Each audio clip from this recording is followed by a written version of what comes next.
The Grenfell Tower tragedy stands as one of the most harrowing events in recent British history, not only for the unimaginable loss of 72 lives but also for the chilling revelations that have emerged in its aftermath.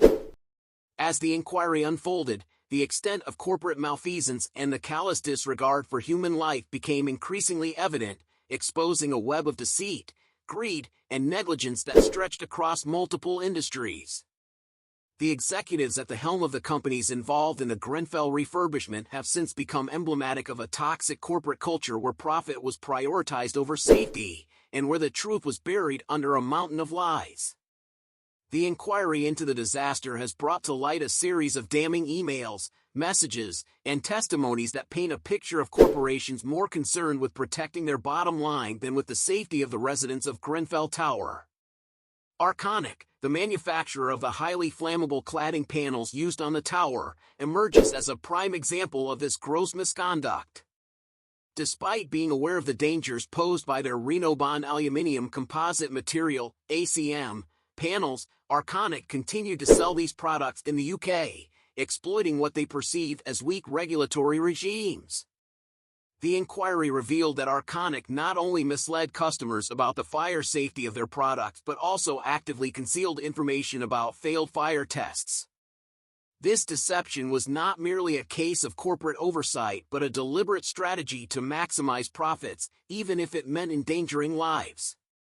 Yet, the most disturbing aspect of this corporate indifference is that those at the top of these firms have not only escaped accountability but have also continued to amass wealth in the years following the disaster.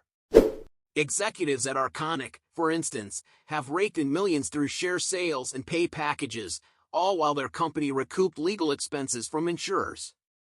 The grotesque irony of this situation is not lost on the public, as these executives continue to live in luxury, driving Aston Martins with James Bond-inspired number plates or purchasing multi-million-euro seafront mansions, while the families of Grenfell victims are left to grapple with their grief.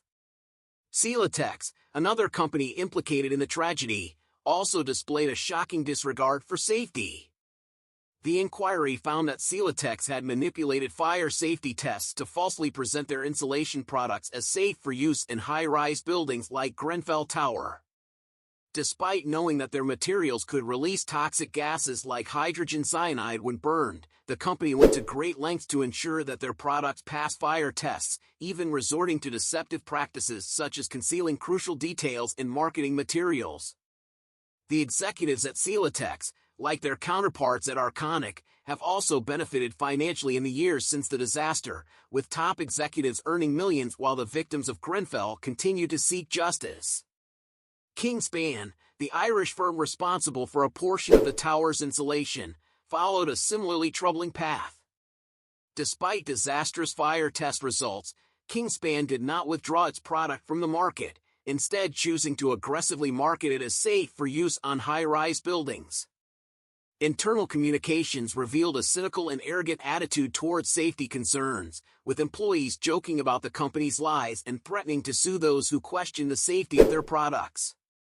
The company's founder and CEO have continued to profit handsomely in the years since the fire, further highlighting the stark disconnect between corporate greed and public safety. Ryden, the lead contractor for the Grenfell refurbishment, also played a key role in the tragedy. The company's decisions were often driven by cost-cutting measures, including the decision to switch from a safer cladding material to the cheaper, more flammable ACM panels. Despite their central role in the disaster, Ryden's directors have seen their fortunes rise, enjoying significant pay increases and living in luxury, all while the company itself has faced minimal consequences for its actions. In the face of such overwhelming evidence of corporate malfeasance, the lack of accountability for those responsible is both shocking and infuriating. The Grenfell Tower disaster was not just a tragic accident, it was the result of a series of calculated decisions made by executives who valued profit over human life. As the inquiry continues, the need for justice for the victims of Grenfell remains paramount. It is not enough for these companies to express regret or make financial contributions to settlements. The individuals who made the decisions that led to this tragedy must be held accountable for their actions. In the end, the story of Grenfell is a stark reminder of the dangers posed by unchecked corporate power and the devastating consequences when profit is placed above all else. The legacy of Grenfell must be one of accountability, justice, and a renewed commitment to ensuring that such a tragedy never happens again.